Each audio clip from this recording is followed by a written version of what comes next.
Así que podemos arrancar. Eh, Bien, buenos días para los que están presentes. Eh, Antes de iniciar la clase, les propongo, digamos, que ustedes, en la medida que tengan dudas, pueden ir dejando sus preguntas en el chat y al final, digamos, armamos como una pequeña discusión, respondo las preguntas o me las hacen las preguntas en vivo, digamos, no hay ningún problema. También me pueden interrumpir la clase si ustedes lo desean, no tengo ningún tipo de problemas. Bien, el tema de hoy entonces es teórico relacionado al tema 10 del programa analítico de genética, y específicamente el tema es genoma extranuclear. Como ustedes bien saben, hasta ahora todos los análisis genéticos que hicieron hasta este momento estuvieron relacionados con el estudio de genes que se encuentran, o que se encontraban, ¿no es cierto?, en el núcleo, y que tienen obviamente un modo de herencia, como bien ustedes lo estudiaron, muy particular. Normalmente los genes en una especie de diploide tiene dos alelos, ¿no es cierto? Los dos alelos pueden ser iguales o diferentes, y cada uno de ellos es heredado por un progenitor diferente a través de sus gametos. Acá vamos a ver algo un poco distinto porque la herencia no es la misma, los alelos tampoco, hay dos alelos por cada uno de los genes. Y básicamente cuando nosotros hacemos referencia de herencia extranuclear, nos estamos refiriéndonos a genes que no se encuentran en el núcleo. Específicamente, si nosotros tenemos una célula, podemos encontrarnos con genes o ADN que no se encuentra dentro del núcleo. Puede estar ubicado en otro lugar. Como objetivo de la clase, entonces, de hoy es analizar la estructura de los genes extranucleares y comprender un poquito el funcionamiento y cómo se heredan estos genes. También tratar de analizar algunas aplicaciones de los genes extranucleares en estudios básicos o aplicados en plantas. Bien, ustedes acá en la parte central, ¿sí?, ven una célula eucariótica, ¿sí?, con amarillo, ¿no es cierto?, es el núcleo en donde están los cromosomas. Dentro de los cromosomas, obviamente, como ustedes bien saben, están ubicados el ADN y distintos fragmentos de ese ADN forman parte de los genes. En este caso, genes que se encuentran ubicados dentro del núcleo. Bien, una célula eucariótica, dependiendo que sea de una planta o de un animal, puede tener también orgánulos. Por ejemplo, en el caso de las plantas y las protistas, pueden tener cloroplastos y mitocondrias, que son dos tipos de organela que ustedes bien conocen. Esas dos organelas se caracterizan por tener ADN, ¿sí? Ese ADN que se encuentra dentro de estas organelas contiene, obviamente, genes, y esos genes, los genes que están acá dentro del cloroplasto y dentro de las mitocondrias, en el caso de las plantas, obviamente no están ubicados dentro del núcleo, sino que están dentro de estas organelas y tienen un comportamiento diferente, como vamos a ver ahora. En el caso de los animales y los hongos, no tienen cloroplasto, pero sí tienen mitocondrias. Por lo tanto, también los animales, incluido el hombre, ¿no es cierto?, todos los mamíferos, vamos a tener mitocondrias, y estas mitocondrias van a aportar genes que van a estar ubicados fuera del núcleo. A todos estos genes que se encuentran, o este material genético que se encuentra ubicado en el citoplasma, también se los conoce entonces como material genético o genes extranucleares, citoplasmáticos o de organelas, como ya sean mitocondriales o de los cloroplastos. Existe una teoría, ¿no es cierto?, respecto al origen de estos componentes, de estas organelas, tanto de las mitocondrias como de los cloroplastos, y la teoría básicamente es la teoría de endosimbiosis. Como ustedes bien saben, la endosimbiosis es cuando dos organismos de distintos orígenes tienen un beneficio mutuo.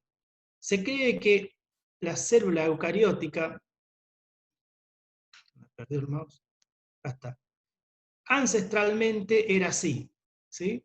Teníamos un núcleo y el citoplasma. No había, esta célula no podía respirar ni tampoco podía fotosintetizar. Por simbiosis o endosimbiosis con bacterias que tienen la capacidad de fotosintetizar, ustedes saben que hay bacterias que pueden fotosintetizar, ¿sí?, pueden realizar la fotosíntesis, por un mecanismo de endosimbiosis, esta célula ancestral se asoció con estas células bacterianas,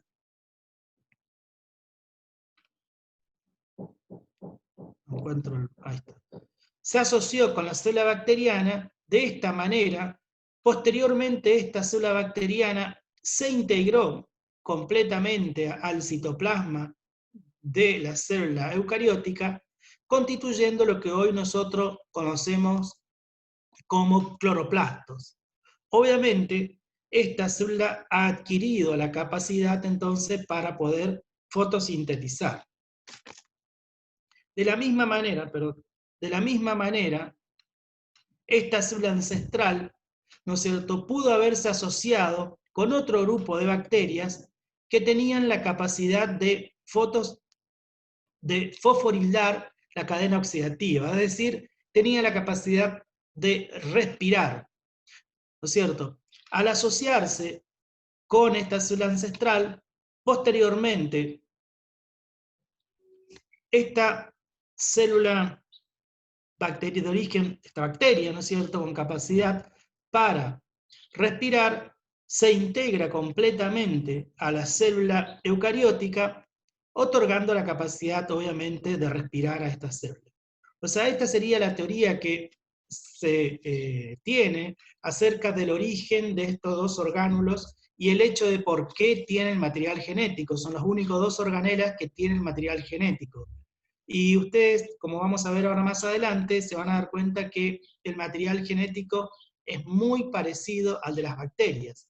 De hecho, la membrana interna de las organelas, esta membrana interna de la mitocondria y la membrana interna del cloroplastos, es de origen bacteriano, digamos. O sea, eso obviamente es lo que avala aún más la teoría endosimbionte. Aquí ustedes ven, y obviamente ustedes conocen mejor que yo por morfología, la estructura de lo que es una mitocondria. Es un pequeño organela, ¿no es cierto?, que mide entre 1 y 2 micrones de largo por 0,1 a 0,5 micras de ancho. Fíjense, con rosado estaría indicando la membrana interna de esta mitocondria, que, como les dije anteriormente, es muy parecida a la membrana de una célula bacteriana. La membrana externa, obviamente, sí es de origen eucariótico. En el interior de la mitocondria vamos a encontrar el material genético. Acá está señalado en este esquema con círculos, porque la mayor parte del material genético que están dentro de las mitocondrias es circular. Es decir, que es muy parecido al genoma o al cromosoma de la bacteria, que ustedes bien saben que es circular. En algunos casos puede llegar a existir también ADN, ¿no es cierto?, material genético lineal, pero mayoritariamente el material genético es circular. Normalmente nosotros podemos encontrar en una planta, en una célula, ¿no es cierto?, entre 50 y 2000 mitocondrias por cada célula eucariótica. ¿Sí? Acuérdense que esto está relacionado con el proceso de respiración. Y más o menos entre 1 y 100 copias del genoma por cada una de estas mitocondrias. Es decir, que está repetido un montón de veces dentro de las mitocondrias. Bien, lo que ustedes ven acá es la estructura del genoma de dos mitocondrias, a la izquierda, ¿sí? Esta sería en la parte interna, está esquematizado el genoma de del ADN mitocondrial humano. Fíjense que tiene aproximadamente 16.000 pares de base, y ese ADN codifica para aproximadamente 37 genes. En la parte externa vemos otro anillo que corresponde al genoma de la mitocondria de una levadura. Tiene un tamaño 5 veces mayor, ¿no es cierto? Casi 5 veces mayor, unos 78.000 pares de base, y también codifican para prácticamente la misma cantidad de genes. Con colores, ustedes ven acá a qué codifican esos genes en ambas mitocondrias. ¿Sí? Con verde vemos para tanto la mitocondria humana como la mitocondria de la levadura, ¿no es cierto?, genes relacionados con la producción de energía, ¿sí? Genes relacionados con rojo, ¿sí? Genes relacionados con la síntesis de proteína. Con amarillo vamos a ver genes relacionados con el ARN ribosomal. Acuérdense que los ribosomas están constituidos básicamente por ADN y por proteínas.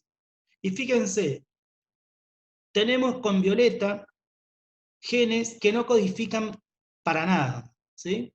Que básicamente está presente en el genoma de la levadura, y en el genoma humano hay muy poquito. Y finalmente tenemos intrones, ¿no es cierto?, que son secuencias que se encuentran normalmente ubicadas dentro de las regiones codificantes, que son removidas una vez que el gen es transcripto, ¿sí? Es decir, que son secuencias que no participan en la traducción para la proteína. Fíjense que en este caso particular el genoma humano no tiene intrones, y sí tiene intrones el genoma de la levadura. Y acá se ve la explicación de la diferencia, ¿no es cierto?, en el tamaño del genoma de estas dos mitocondrias, del genoma de estas dos mitocondrias, la humana y la de la levadura. La levadura tiene mucha secuencia que no codifica, están marcadas con violeta, eso hace que el genoma sea de mayor tamaño, además de los intrones que el genoma humano no lo tiene. Sí, ahí está la explicación de por qué esta tiene 17.000 pares de base y acá 78.000. Bien, como ustedes saben, básicamente las mitocondrias están asociadas a organismos que son aeróbicos, es decir, organismos que tienen la capacidad para respirar. El ADN de la mitocondria se la simboliza de esta manera: ADN en mayúscula, MT, que hace referencia al ADN mitocondrial. En este caso particular, ¿no es cierto?, como le dije, es circular mayoritariamente. Si ven algunas mitocondrias puede haber lineal. Este ADN no está asociado a proteínas. ¿Se acuerdan ustedes que el ADN siempre estaba asociado a proteínas tipo histonas, ¿no es cierto?, en las células eucarióticas, o en el genoma nuclear. En las bacterias no tenían estas histonas, y acá tampoco, en el genoma de las mitocondrias no tiene proteínas. Normalmente están súper condensadas, es decir, están súper enrolladas. Acá ustedes ven una imagen del ADN, digamos, de una mitocondria, y son muy ricas en guanina y citosina. Como les dije anteriormente, tienen muchas copias, y el tamaño varía. En los mamíferos, incluidos los animales, es muy pequeño, digamos, alrededor de 20.000 pares de base o 20 kilobases, justamente porque no tienen secuencias que no codifican a ningún gen, tampoco tienen intrones, etc. Las levaduras, como vimos anteriormente, ya es de mayor tamaño, y en las plantas, ¿no es cierto?, puede llegar a los 2.400.000 pares de base, o 2.400 kilopares de bases, ¿sí? Es mucho mayor el tamaño, obviamente porque tienen muchas regiones también que no codifican, y muchos intrones. Acá abajo ustedes ven una célula que está teñida.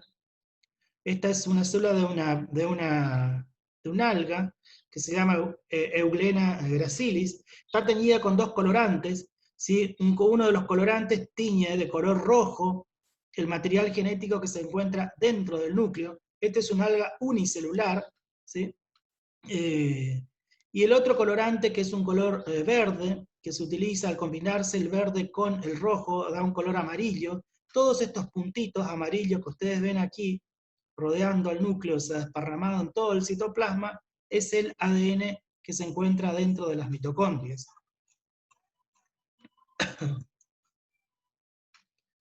Bien, estos genes que se encuentran en estas organelas, perdón, estos genes que se encuentran en estas organelas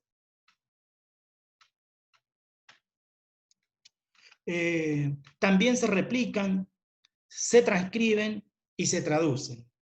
El tipo de replicación del ADN que se encuentran dentro de las mitocondrias es semiconservativa, ¿sí? Acá ustedes tienen un esquema de cómo es la replicación del ADN de una mitocondria. Básicamente tiene dos orígenes, es muy parecido a la replicación de las bacterias, nada más que las bacterias tienen un solo origen de replicación y ambas cadenas después se van sintetizando en sentidos opuestos. Acá una de las hebras, ¿sí?, tiene un origen de replicación que comienza el proceso de síntesis de la cadena nueva, avanza, se me pierde el mouse, acá está, ¿sí? Avanza este proceso de síntesis de la cadena nueva hasta que llega el segundo origen de replicación que se encuentra en la otra hebra, y ahí arranca la síntesis de la cadena de la hebra siguiente. O sea, el resultado final, vamos a tener dos moléculas, ¿no es cierto?, de ADN sintetizado. Una va a tener como molde la cadena vieja, o la cadena que sirvió la original, y una cadena nueva. Por eso es semiconservativa, ¿sí? Es un modelo asimétrico porque comienza primero la síntesis en una de las hebras y después arranca en la hebra siguiente. Por eso fíjense que ya la primera hebra completó la síntesis y la segunda todavía continúa. El mecanismo es exactamente el mismo que el de las bacterias, nada más que tienen dos orígenes de replicación diferentes. Bien, como les dije anteriormente, los genes que se encuentran en estos genomas, en este genoma mitocondrial, también además de replicarse, se transcriben y se traducen. Normalmente, en las mitocondrias, como ahora vamos a ver también en los cloroplastos, el número de genes es relativamente poco si nosotros consideramos la función que tiene. Ustedes saben que las mitocondrias son las encargadas de todo el proceso respiratorio de una célula, y obviamente están involucradas una cantidad enorme de genes, ¿no es cierto?, y de proteínas que intervienen en este proceso. Sin embargo, en las mitocondrias, por ejemplo, humana, que ustedes ven acá a la izquierda, ¿sí?, está la mitocondria con los genes que producen. Fíjense que tiene, en este caso particular, nada más que 37 genes, el genoma de la mitocondria humana. 22 de esos 37 codifican para ARN de transferencia, 2 para ARN ribosómico, y el resto para proteínas ribosomales, proteínas de la cadena respiratoria, como por ejemplo citocromo oxidasa, NAT, deshidrogenasa, TPasa, etc.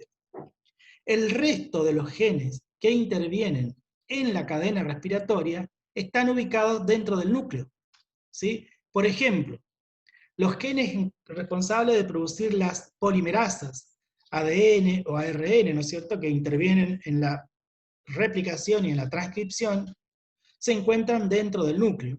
Proteínas para la replicación, proteínas ribosomales, factores de transcripción, etc. Todos esos genes están dentro del núcleo. En el núcleo se van a transcribir, esos genes transcriptos pasan al citoplasma, en los ribosomas que se encuentran en el citoplasma, se van a traducir a proteínas, y las proteínas después son, son incorporadas, ¿no es cierto?, dentro de la mitocondria para cumplir su función. Estos 37 genes mitocondriales se van a transcribir dentro de la mitocondria, se van a traducir a proteínas, o ARN en este caso, también dentro de las mitocondrias. Las mitocondrias tienen ribosomas, es decir, que no necesitan salir, ¿no es cierto?, de las mitocondrias, traducirse y volver a ingresar, sino que directamente estos genes mitocondriales son traducidos dentro de las mitocondrias. Es decir que, lo que quisiera que quede claro es que parte de los genes que necesita todo el proceso que involucra la respiración son llevados a cabo por genes mitocondriales propios de la mitocondria, y gran parte por genes que no se encuentran dentro de la mitocondria, sino que se encuentran en el núcleo, y que son después incorporados las proteínas necesarias, o los ARN, en el caso de que sean ARN, para cumplir sus funciones dentro de la mitocondria. Esta es una planta que se llama Arabidopsis thaliana, es una brasicácea. Fíjense, hace casi 20 años, más o menos, un poquito más de 20 años, fue el primer genoma mitocondrial que fue descrito en una planta. Fíjense, contienen 57 genes, ¿sí? Y el tamaño de la mitocondria es aproximadamente, fíjense, 366.000 nucleótidos. Es una planta modelo que se usa muchísimo en estudios genéticos, en investigación en plantas. Bien, como yo les dije, y vamos a ver más adelante, la herencia de estos genes que se encuentran tanto en las mitocondrias como en el cloroplasto es exclusivamente materna. ¿Qué significa esto? Que solamente son heredados a través de la madre.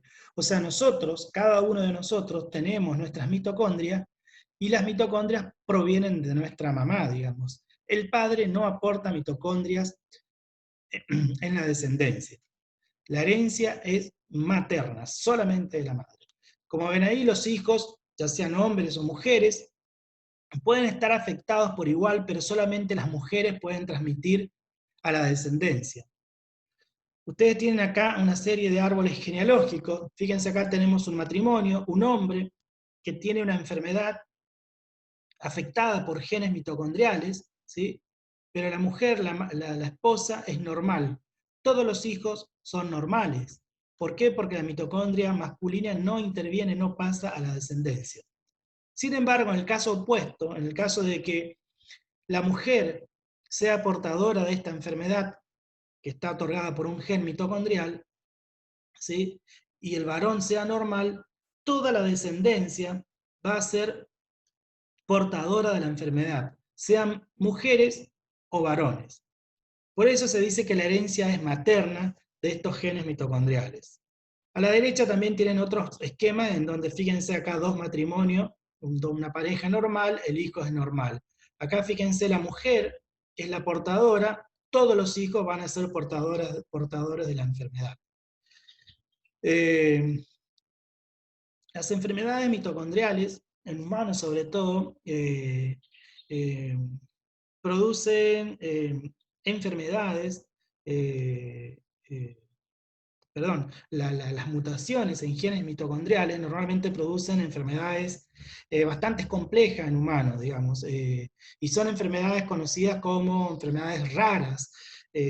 Muchas veces están relacionados con genes que afectan el desarrollo, la motricidad, algunos tipos de epilepsia, etc. La verdad que son enfermedades bastante raras, digamos.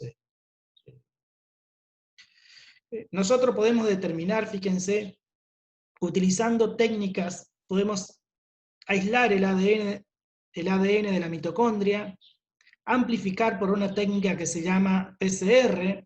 Ustedes ahora habrán escuchado muchísimo en el tema del COVID-19, que toman el hisopado y después por PCR amplifican y ven si tenemos o no tenemos el genoma del virus.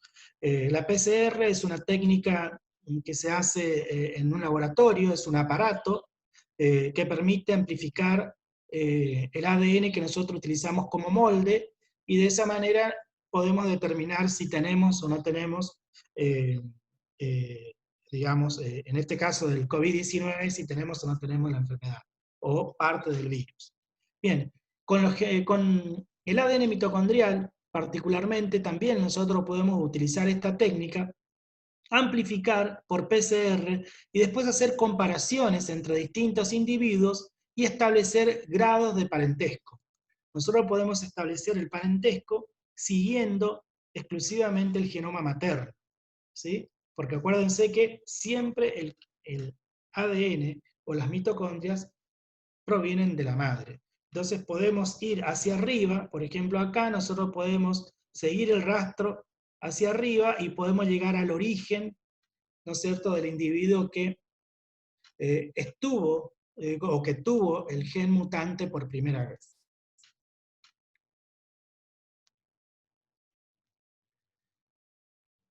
Bien, vamos ahora, dejamos por un momento el tema de las mitocondrias y nos metemos un poquito a los cloroplastos, ¿sí? Ahí ustedes ven en esta fotografía la estructura esquemática de un cloroplasto. También, al igual que en el caso de las mitocondrias, la membrana interna del cloroplasto es de origen bacteriano y la externa es de origen eucariótico. Estos orgánulos se encuentran básicamente en plantas, en algas verdes y en algunas bacterias conocidas como cianobacterias. Eh, Obviamente, los cloroplastos son los encargados de producir el pigmento que se llama clorofila, y esta clorofila es lo que le da el color verde a las hojas y a todas las partes de las plantas. Normalmente nosotros podemos encontrar en el mesófilo de una hoja entre 20 y 50 cloroplastos por cada una de las células.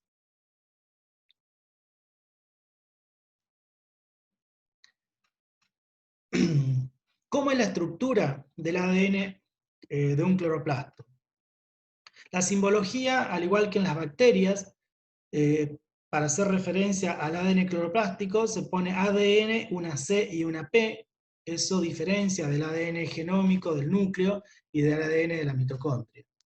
Como dije anteriormente, los genes que están ubicados dentro del ADN que se encuentra, o del genoma que se encuentra dentro del cloroplasto, son genes relacionados exclusivamente con la fotosíntesis, ¿sí? La estructura de este genoma, al igual que las mitocondrias, es circular. El ADN o ese genoma es muy contraída, está muy contraída, y tampoco tiene histonas. Esto le asemeja mucho al genoma de las bacterias. El tamaño, al igual que las mitocondrias, también varía mucho, entre 80 y 600.000, entre 80 pares de base, ¿no es cierto?, y 600.000 pares de base o 600 kilopares de base. Tiene secuencia de ADN no codificante, eso hace que el genoma sea mucho más grande, y como le dije anteriormente, al igual que en las bacterias, en las mitocondrias, tiene muchas copias de este genoma en cada uno de los cloroplastos. Puede inclusive llegar hasta 100 copias en hojas jóvenes de las plantas. La replicación del ADN cloroplástico es semiconservativa. ¿Qué significa esto? Al igual que en las mitocondrias y las bacterias y el genoma nuclear, una de las hebras sirve como molde, se sintetiza una nueva, y de esa manera, ¿no es cierto?, se produce este mecanismo de replicación semiconservativa. Acá ustedes lo que ven es la estructura y la organización de los genes cloroplásticos de la planta de arroz, ¿sí? Acá está marcado con distintas iniciales, ¿no es cierto?, los diferentes genes que tiene este genoma de cloroplasto de arroz. El tamaño total es de aproximadamente 134.000 pares de base, ¿sí? Y la particularidad que tiene el genoma de cloroplasto, de la mayoría de los cloroplastos, es que tienen dos regiones, ¿sí?, que están invertidas, ¿sí? Fíjense, esta es la región A, y tienen una repetición en este sector del cloroplasto, del genoma del cloroplasto, que lleva exactamente los mismos genes, pero que están invertidas, ¿sí? Es decir, tiene una inversión, un corte y gira a 180 grados, pero llevan exactamente los mismos genes. O sea que hay una duplicación de genes y una inversión. ¿Eso qué hace? Que dentro de este genoma se puede apreciar una región muy grande que lleva genes simples. Esta sería la región repetitiva, y acá queda, esta sería la otra región repetitiva, y acá quedaría una pequeña región del genoma que llevaría genes de otro origen. Los genes que se encuentran en estas dos regiones, que son las mismas pero invertidas, son genes relacionados con ARN de transferencia y ARN ribosómico. Bien, estos genes también se transcriben y se traducen, ¿no es cierto?, al igual que los genes del núcleo, el gen de la mitocondria. Básicamente, los genes que se encuentran en el genoma del cloroplasto están relacionados con genes que involucran a ARN ribosómico, distintos tipos, 4,5S, 5S, 16S o 23S. También a los ARN de transferencias, a genes relacionados con el rubisco, a genes relacionados con el fotosistema 1, fotosistema 2, genes de los citocromos, genes para la transcripción y síntesis de proteínas plastídicas. Es decir, todos genes relacionados con la fotosíntesis específicamente. Aquí también sucede lo mismo que en el caso de las mitocondrias. La fotosíntesis, como ustedes bien estudiaron o van a estudiar en fisiología, es un proceso sumamente complejo, en donde involucran una cantidad muy numerosa de genes, que obviamente los que se encuentran en los cloroplastos no cubrirían todas las funciones que cumple efectivamente ese cloroplasto. Gran parte de los genes que intervienen en la fotosíntesis se encuentran ubicados en el núcleo. Esos genes que se encuentran ubicados en el núcleo, al igual que en el proceso respiratorio, ¿no es cierto?, son transcriptos, y una vez que se transcriben pasan al citoplasma, se traducen a proteínas y luego ingresan al cloroplasto para cumplir su función.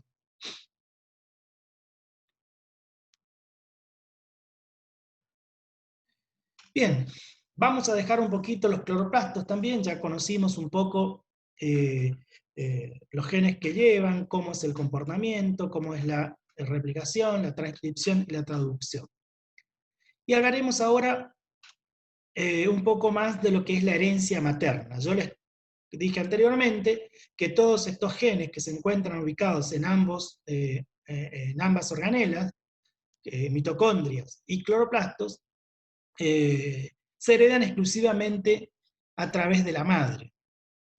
Bien, acá hay un experimento que realizó Carl Correns, a principios del siglo pasado, con una planta que se llama Don Diego de Noche, que es Mirabilis jalapa. Esta planta tiene la particularidad, o sea, Corren identificó un gen mutante que produce, en vez de cloroplasto, produce leucoplasto, es decir, que es un cloroplasto sin capacidad de producir clorofilas. Eso lleva a producir ramas en la planta que son totalmente blancas. Obviamente lo normal es producir cloroplastos que produzcan clorofila, y la planta, la rama, será totalmente verde con sus hojas, etc. En esta planta particularmente, Corren identificó ramas que eran totalmente verdes, plantas que eran totalmente ramas que eran totalmente mutantes, es decir, sin cloroplastos, y también había ramas que que tenían una mezcla, es decir, sectores verdes y sectores blancos, sectores con cloroplastos y sectores con leucoplastos. Bien, a este sector que tenían sectores, a esta rama, ¿no es cierto?, que tenían sectores blancos y sectores verdes, lo llamó variegados. Obviamente que cuando la planta florece, va a florecer en la rama que produce solamente leucoplasto, va a florecer en la rama que produce cloroplastos, es decir, con clorofila, y también vamos a observar flores en las ramas variegadas. ¿Qué es lo que hizo Corre? Tomó flores, ¿sí?, de la planta, por ejemplo, de la rama que crecía, que carecía de cloroplasto, es decir, la rama blanca, ¿sí?, y cruzó con polen de la rama blanca, de la rama variegada y de la rama verde. Y observó qué es lo que sucedía en la descendencia. Después repitió este experimento tomando las flores, ¿no es cierto?, que crecían en la rama variegada. Lo cruzó con polen de la rama blanca, polen de la rama variegada y polen de la rama verde. Finalmente repitió lo mismo con las flores que crecían en la rama verde. Los resultados son estos. Fíjense, cuando utilizó como madre, digamos, las flores que crecían en la rama blanca y usó polen de la rama blanca, de la rama verde o variegado, todos los individuos de la progenie tenían el fenotipo de la madre, ¿sí? Es decir, todas eran, digamos, blancas, producían ramas blancas, totalmente albinas. ¿Por qué? Porque obviamente la herencia del cloroplasto, en este caso el leucoplasto, que sería cloroplastos sin clorofila, lo heredan de la madre. Cuando utiliza la rama verde como madre y cruza por polen de las otras 3 tipos de ramas, toda la progenie era normal, es decir, producía clorofila. Cuando tomaba ramas variegadas y cruzaba entonces por polen que crecían en los otros tipos de ramas, la descendencia podía ser variegada, verde o blanca, variegada, verde o blanca. Aquí está la explicación. En el primer caso, fíjense que tenemos entonces la ovocélula, ¿no es cierto?, que crecía en una rama blanca. Tenía, en vez de cloroplasto, leucoplasto en su citoplasma. Cualquiera sea el gameto, siempre la descendencia iba a producir leucoplasto, es decir, cloroplastos blancos. Cuando tomábamos una rama, ¿no es cierto?, o una flor que crecía en la rama verde, llevaba cloroplasto, la ovocélula llevaba cloroplasto, fíjense que yo estoy hablando de ovocélula, ¿sí?, una célula, ¿sí? En cambio, el polen, fíjense que es básicamente un núcleo, si bien acá está representado como una célula, pero es el núcleo el que interviene. Por eso no lleva cloroplasto. La herencia se transmite por la madre, porque la madre es la que aporta el citoplasma. Cualquiera sea el gameto, cualquiera sea la rama que intervenga, toda la descendencia va a producir cloroplastos. ¿Por qué? Porque hereda el citoplasma de la madre. Y fíjense, cuando tomaba una rama variegada, yo le dije que en la descendencia podía ser blanca, verde o variegada. Si justo el gameto que intervenía tenía en su citoplasma leucoplasto, el citoplasma, ¿no es cierto?, va a tener, de toda la descendencia, va a tener también leucoplasto. Si en esa rama variegada, ¿sí?, en donde coexisten partes de tejido que llevan leucoplasto y partes de tejido que llevan cloroplasto, ¿no es cierto?, si justo esa ovocélula lleva cloroplasto, toda la descendencia va a ser normal o verde. Pero eventualmente podrían llevar una ovo celular en donde estén ambos, cloroplastos y leucoplastos, en su citoplasma.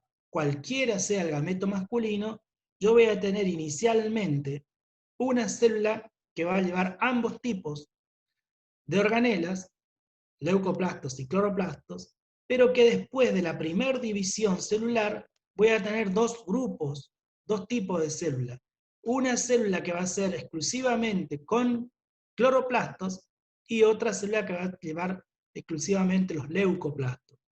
Esta va a continuar haciendo mitosis y todas las descendientes van a llevar cloroplastos. Estos van a seguir por mitosis su camino y va a llevar únicamente leucoplastos. Finalmente vamos a tener lo que observó Corren, el variegado en las hojas o en las ramas de esta planta. Sectores que van a ser verdes, producto de esta célula, y sectores que van a ser blancos, producto de mitosis de esta otra célula. Entonces, cualquiera sea el genotipo del padre, la descendencia siempre muestra el fenotipo materno. Fíjense cómo se produce esa segregación, digamos, de los cloroplastos y los leucoplastos. En el caso de que nosotros tengamos una célula parental con ambos tipos de plástidos, ¿sí? Con clorofila y sin clorofila. Cuando se produce la primera división mitótica, hay un agrupamiento de los cloroplastos y de los leucoplastos. Los cloroplastos van todos juntos hacia un polo, ¿no es cierto?, cuando se produce la citocinesis, y los leucoplastos van a otro polo. El producto después de la primera mitosis es que vamos a tener una célula, ¿sí?, con leucoplastos exclusivamente y otra célula con cloroplastos. Dos células hijas, ¿sí? Esto se produce por un mecanismo que se llama deriva genética aleatoria, ¿sí? Hacen que se agrupen de esta forma los cloroplastos y los leucoplastos y produzcan células con distintos tipos de plásticos. Esto obviamente después, como les expliqué anteriormente, esta célula va a continuar con la mitosis y va a producir siempre células con leucoplasto y estas células con cloroplasto. El resultado final va a ser, obviamente, células o tejido después, ¿no es cierto?, variegados, sectores de una planta que van a ser blancos y sectores de la planta que va a tener clorofila, o sea que va a ser verde. Bien.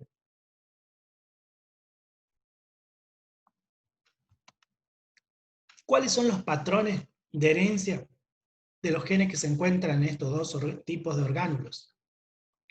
En primer lugar, fíjense que no hay meiosis. Al no haber meiosis, nosotros no vamos a observar las típicas proporciones mendelianas de 3:1, 1:2:1, 1:1, etc. Porque obviamente no hay meiosis, no hay segregación, por lo tanto, no vamos a observar esas frecuencias. La herencia es exclusivamente materna o uniparental, ¿sí? ¿Eso qué significa? Si yo en un cruzamiento, por ejemplo, uso una hembra mutante y lo cruzo por un macho salvaje normal, todos los descendientes van a ser mutantes. Y viceversa, si uso una hembra normal, tipo salvaje, por un macho mutante, todos los descendientes serán normales. Como les dije anteriormente y vimos en el esquema, la herencia es exclusivamente materna.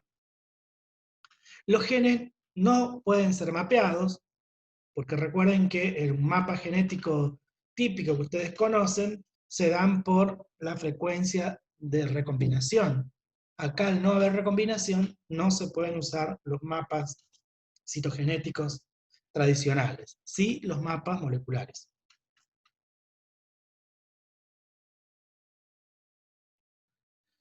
Bien, una de las utilidades en plantas de estos genes citoplasmáticos es la androesterilidad. La androesterilidad, como bien la palabra lo indica, es una falla en la producción de polen. ¿sí? O una incapacidad para producir la dehiscencia de las anteras. Es decir, que el polen, que sería la parte masculina, por eso es andro, no es funcional. Ustedes ven acá abajo dos fotos. Esta sería, fíjense, una panoja de maíz, en donde prácticamente el maíz, ustedes saben que tiene la parte masculina de tiene dos tipos de inflorescencia, masculina y femenina en la misma planta, pero en distintos lugares, ¿sí? Bien, en la parte apical de la planta está la parte masculina, y lo que produce la semilla sería la parte femenina, que normalmente está en la axila de la hoja. Bien, esta sería una inflorescencia, abajo ven dos fotos, esta sería una inflorescencia de maíz en donde está funcionando la androesterilidad, es decir, no se ve ningún tipo de antera, están las ramas de las flores, pero no se abren. Y acá sería una planta normal, en donde ustedes ven las anteras, dentro de las anteras está el polen. Sería una planta totalmente normal. Bien, este mecanismo de androesterilidad puede estar controlado por genes exclusivamente citoplasmáticos, genes que se encuentran en la mitocondria o en el cloroplasto, o por genes que se encuentran en las mitocondrias, es decir, genes citoplasmáticos y genes nucleares, es decir, que hay una interacción entre genes nucleares y citoplasmáticos. Este caso particular que se dan cereales en maíz y en el sorgo fue descubierto obviamente en maíz, en una mutación de un gen mitocondrial. Y la androesterilidad en maíz se da por una asociación entre genes del citoplasma y genes del núcleo.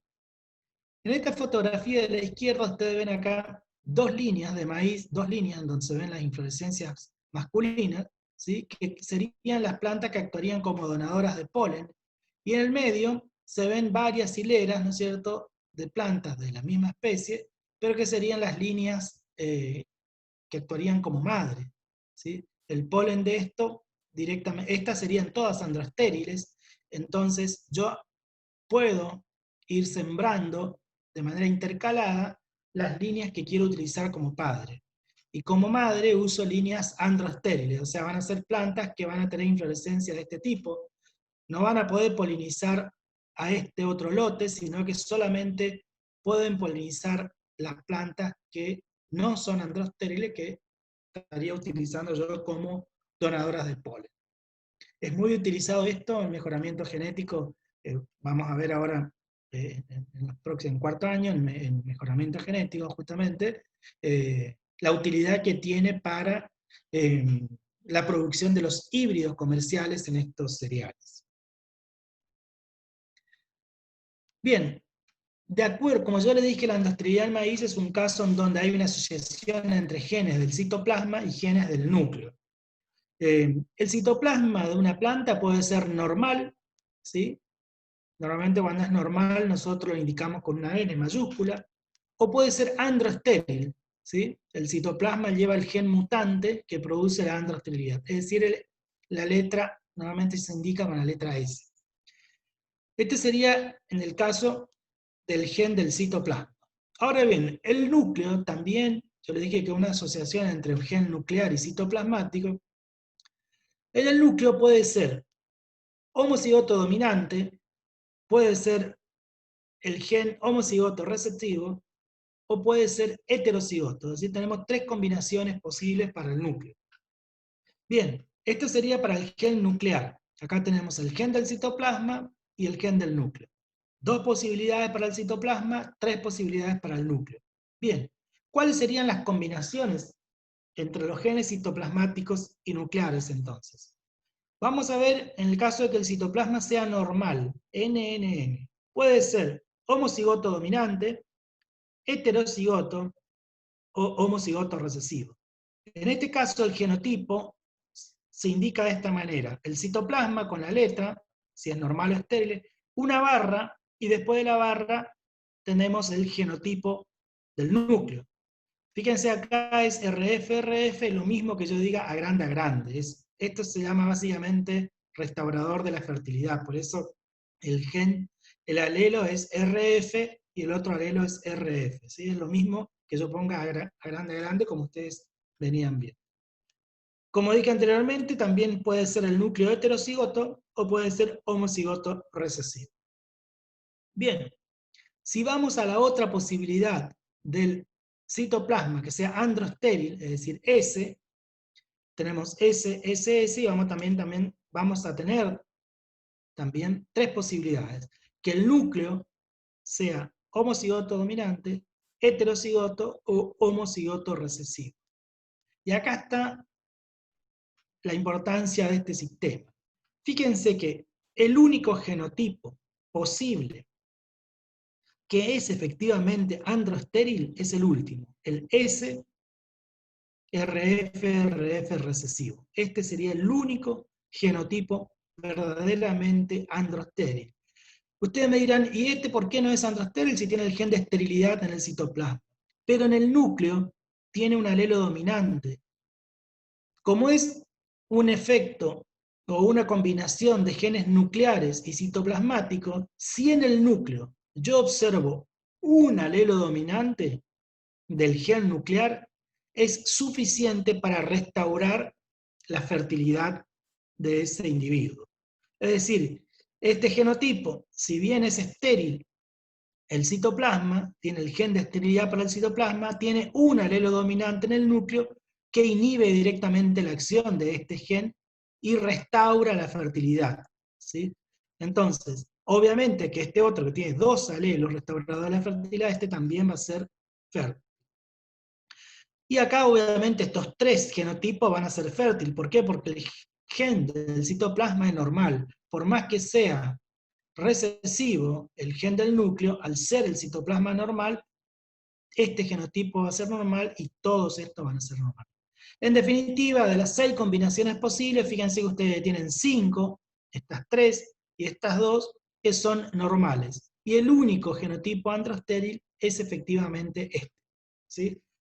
Porque tiene el citoplasma, el gen de esterilidad, y en el núcleo no tiene ningún restaurador. O sea, los dos son recesivos, o sea, no restauran la fertilidad.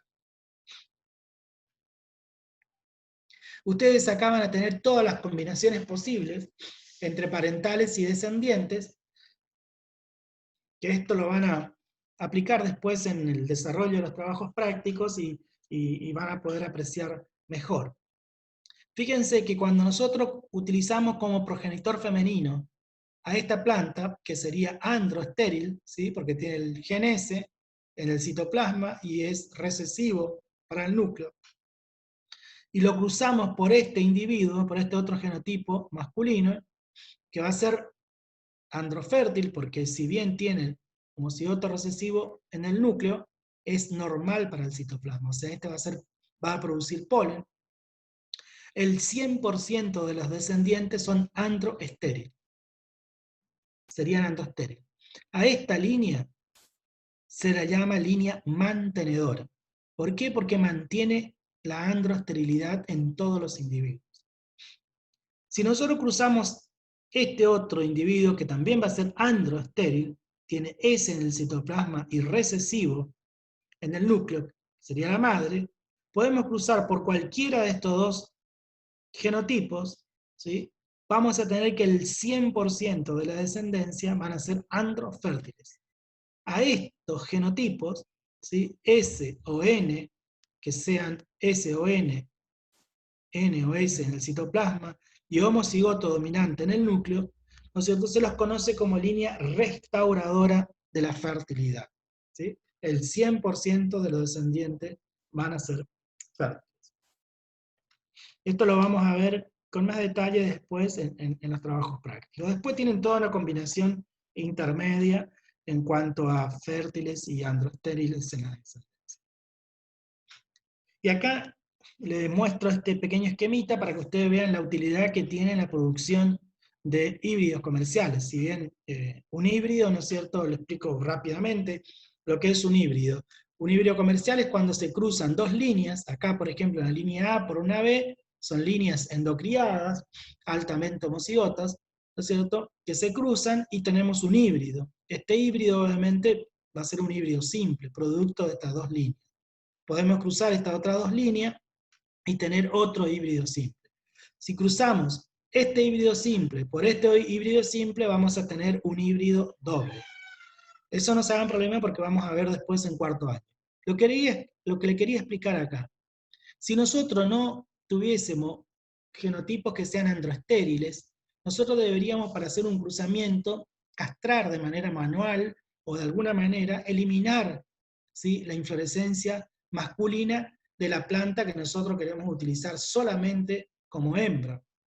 Entonces, fíjense acá la línea A, esta planta, sería línea A, es androestéril. Tiene S en el citoplasma, homocigoto recesivo en el núcleo.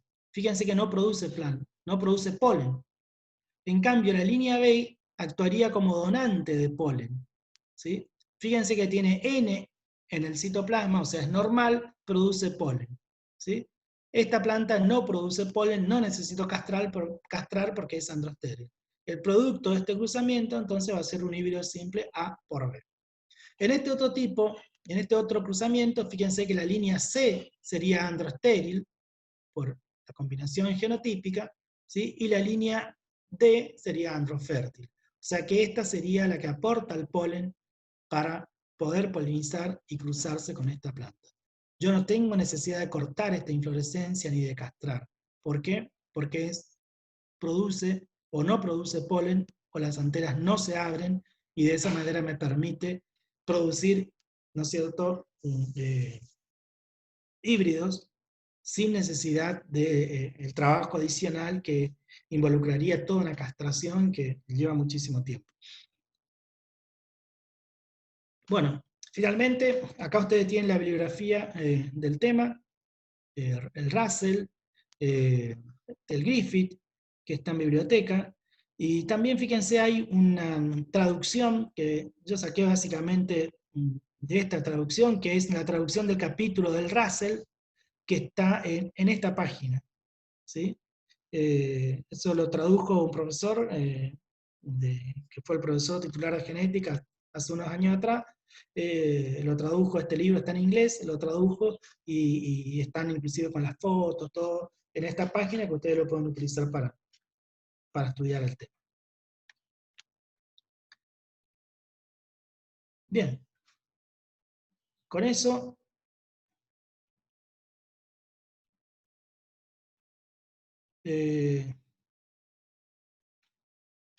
terminamos entonces la clase. Si tienen algunas preguntas.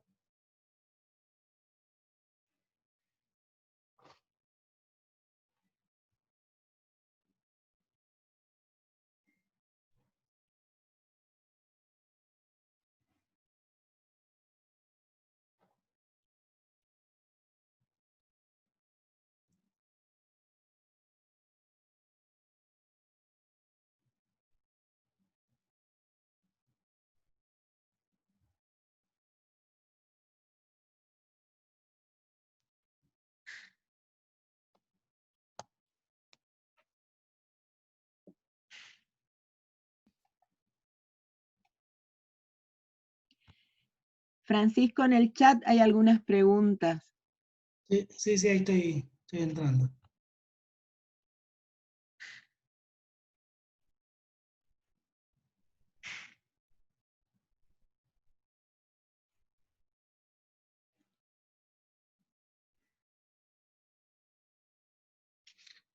Bueno, una de las preguntas que me hacen llegar a través del chat es, dicen si la herencia mitocondrial materna podría ser el caso del daltonismo. Bueno, el daltonismo es una enfermedad genética que se da, ¿no es cierto?, por la confusión de los colores, y particularmente, de hecho ustedes han estudiado algunos ejemplos, es un gen nuclear, digamos, que está dentro del núcleo, tiene distintos alelos, por lo tanto eso no es una enfermedad determinada por un gen mitocondrial. La otra pregunta hace referencia a que el ser normal, pero normal sería en el citoplasma, pero homocigoto recesivo, RF recesivo, ¿afectaría la cantidad de inflorescencia masculina que producen polen? ¿tendría en menor medida? No, es exactamente lo mismo. Si el citoplasma es normal, por más que en el núcleo estén los dos alelos que no restaban a la fertilidad va a ser exactamente la misma que si en el núcleo fuese homocigoto dominante. ¿Sí? Eh, Esto se da, ¿por qué? Porque la mutación está en el gen de la mitocondria, ¿sí? Pero interacciona con los genes o con el gen nuclear. Lo que hace el gen nuclear es nada más que en el caso de que el citoplasma sea ese, sea portador de la mutación, o sea, sería androstéril, pero si si en el núcleo existe un alelo dominante del gen RF, ya es suficiente para restaurar la fertilidad. Y la fertilidad va a ser tan normal como si hubiese sido homocigoto dominante, heterocigoto o homocigoto recesivo en el núcleo, siempre que el citoplasma sea N, sea normal. O sea que no se afecta la fertilidad.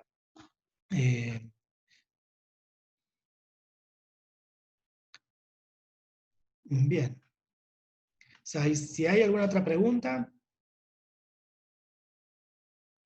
pueden abrir el micrófono y preguntar. Esto es un tema un poco diferente a lo que ustedes habían estudiado, porque como les dije anteriormente, son genes, los genes citoplasmáticos tienen un solo alelo, porque no tiene como el gen nuclear un alelo aportado por la madre y un alelo aportado por el padre. Acá los genes van a través de la mitocondria o el cloroplasto y es heredado solamente vía materna. Entonces, no van a tener dos alelos, por eso no hay segregación, no hay recombinación, no hay nada de esas cosas, digamos. Pero si esos genes que se encuentran en este grupo de orgánulos, mitocondria o cloroplastos, pueden sufrir mutaciones, como ustedes ven acá, que provoca obviamente, en este caso, la pérdida de función del polen. Hubo, en el caso de los mamíferos, en el humano en particular, pueden producir una cantidad de enfermedades que son bastante raras y que obviamente eso se ve reflejado después en los fenotipos de la descendencia.